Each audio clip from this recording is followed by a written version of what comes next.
Blog Talk Radio.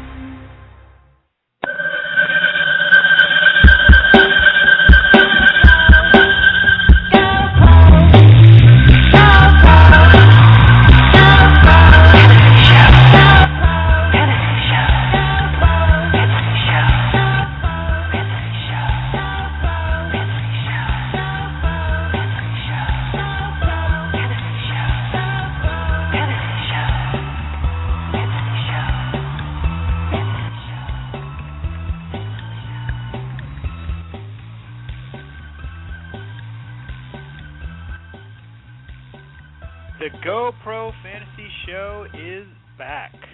I am the Fantasy Geek, proudly wearing an I voted sticker. Get out there and vote, people. Still getting back into the flow after missing last week, so no interview today, but we're working on getting some new guests, and might even have a surprise or two up our sleeve for later in the season. Just some stuff I'm working on, not sure if it'll come through. We'll see. Ready to fill up the next 20 or so minutes with fantasy football goodness, so strap on your helmet and let's go.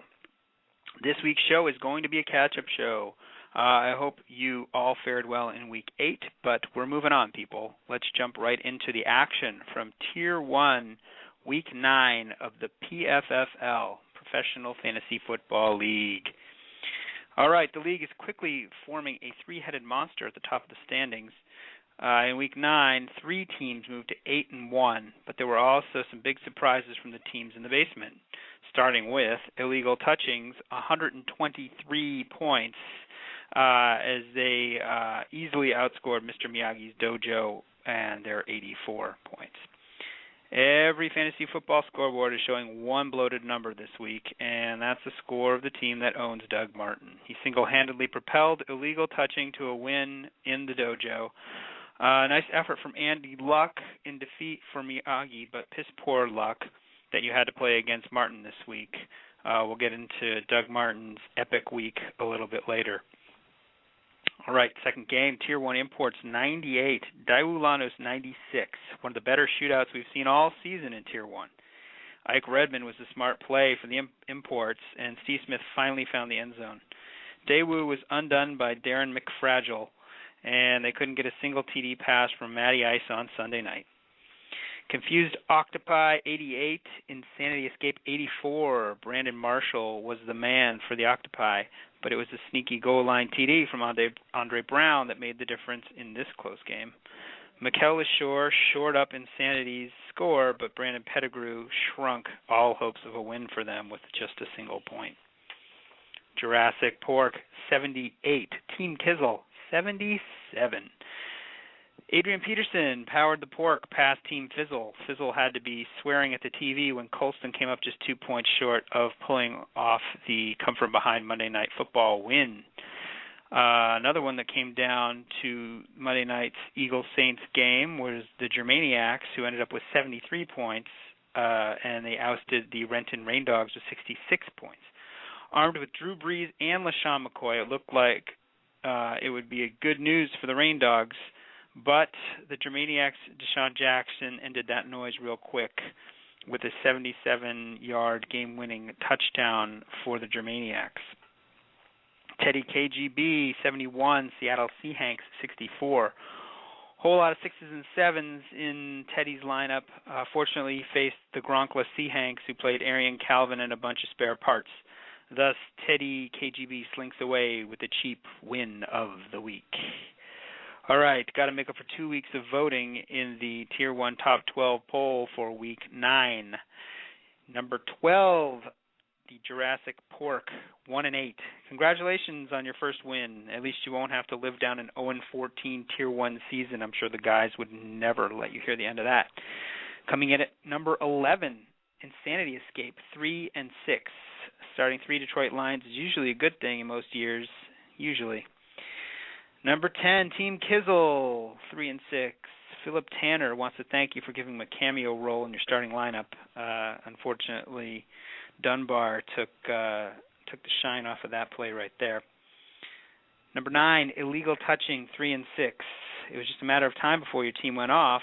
Somehow you're only 2 games back in Division 3, so there's still hope. Number 8, Mr. Miyagi's Dojo, 2-7, leading the league in points against. That is never a fun statistic to be leading in. Number 7, Renton Rain Dogs. Your team is thinner than the new iPhone 5 at running back. You need to get some help there. Stay tuned for Inked and Axed. Number 6, Seattle Seahanks, 4-5. Remember the good old days when you were 3-0? Me neither. Number 5, Daewoo Lanos, 5-4. If you had Week 9 in the McFadden injury pool, step on up and collect your prize. Number 4, the Germaniacs, 5-4. Your Giants wide receiver should change his name to Hakeem Sucks. Number 3, Teddy KGB, 8-1. Sometimes it's not if you win, but how you win. That's why he slid back a little bit in the rankings. Number 2, Tier 1 Imports, 8-1. Just shuffling in Pittsburgh running backs and getting 100-yard games like it's nothing. And drum roll, please.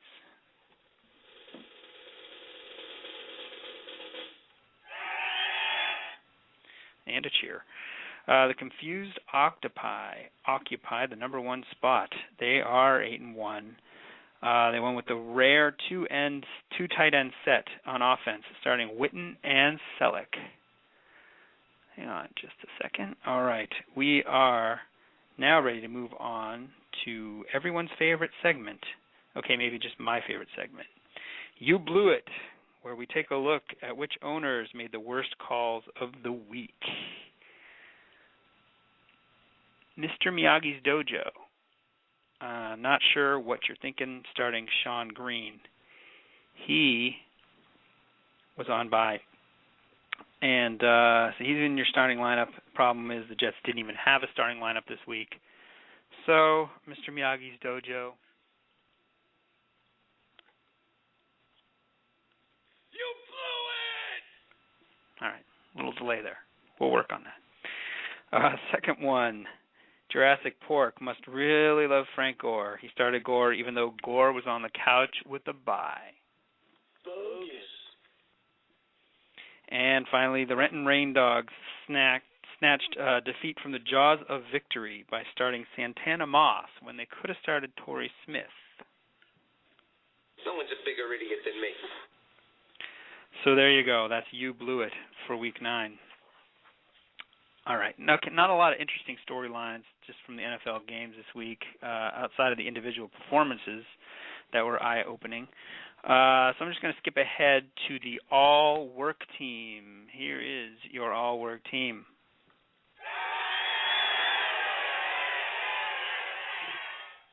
Carson Palmer loves himself some garbage time, throwing for over 400 yards and 4 touchdowns. Your running back, Doug Martin, 51 points. Third best score in fantasy history behind Sean Alexander and Clinton Portis. Martin had 4 touchdowns, over 200 yards rushing. Huge game. Look for more good games from him. Now, of course, not of that epic scale, but he broke out.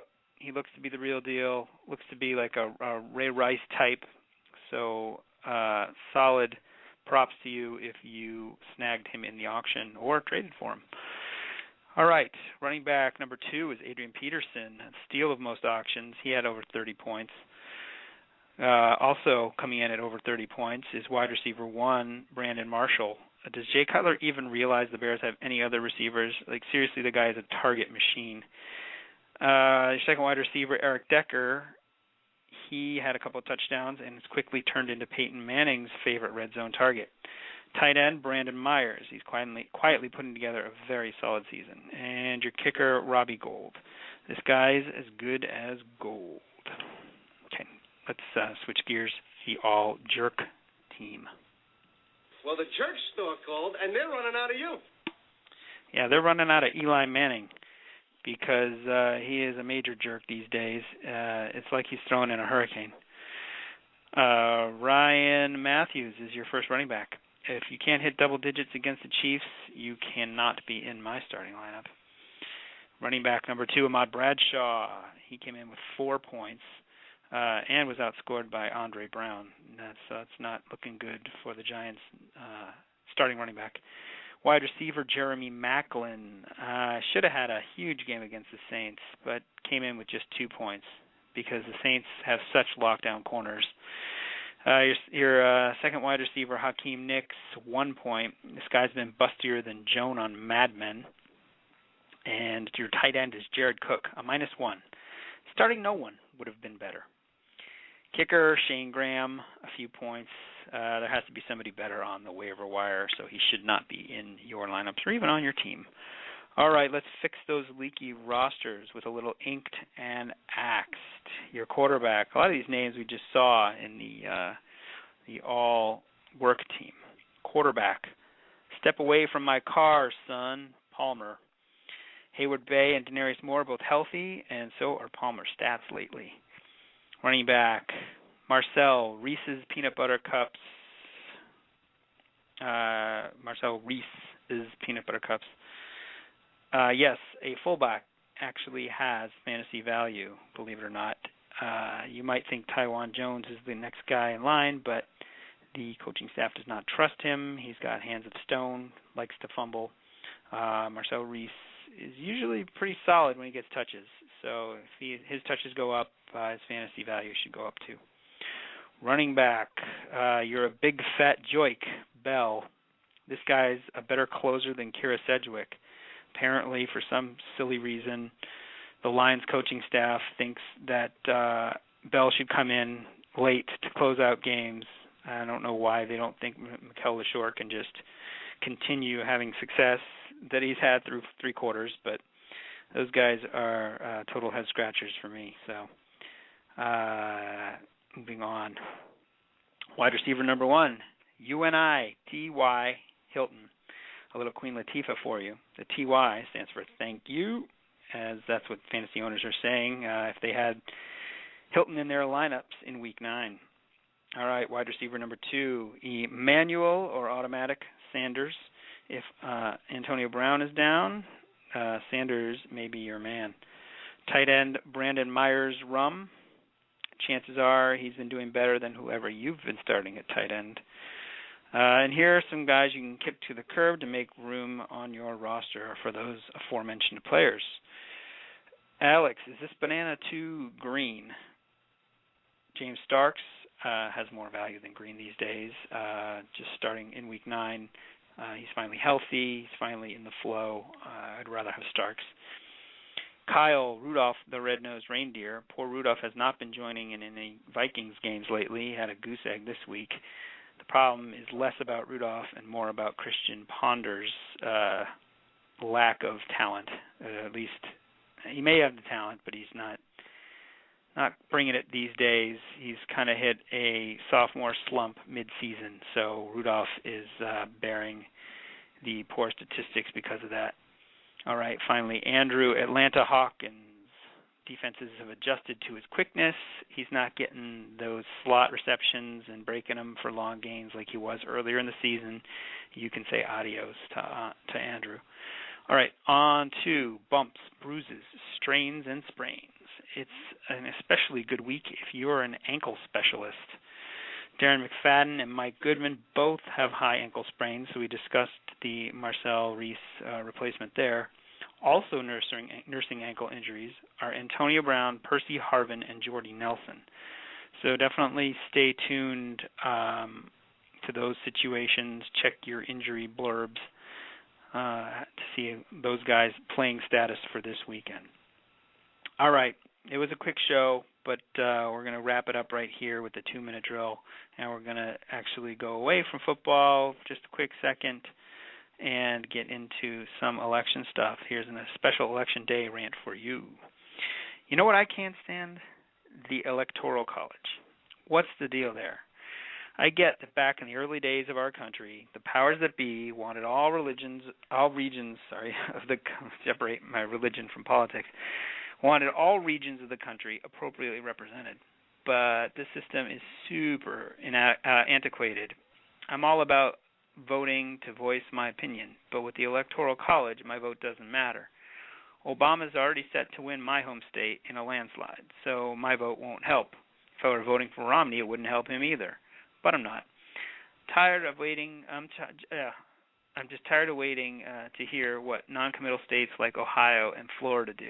We need to change the system to popular vote. There. You'll never hear another word about politics out of me. All right, back to football. I'll leave you with 1 point to ponder. Tom Crabtree, tight end for the Green Bay Packers, has more fantasy points this season than Jermichael Finley, starting tight end for the same Green Bay Packers. Talk about your busts. Okay.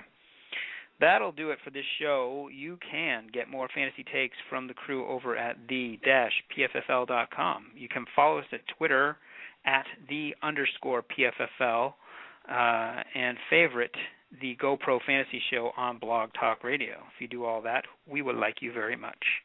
I'll be back next week, hopefully with a guest who likes to talk, and specifically talk about fantasy football. Until then, kick some ass in Week 10. Geek out.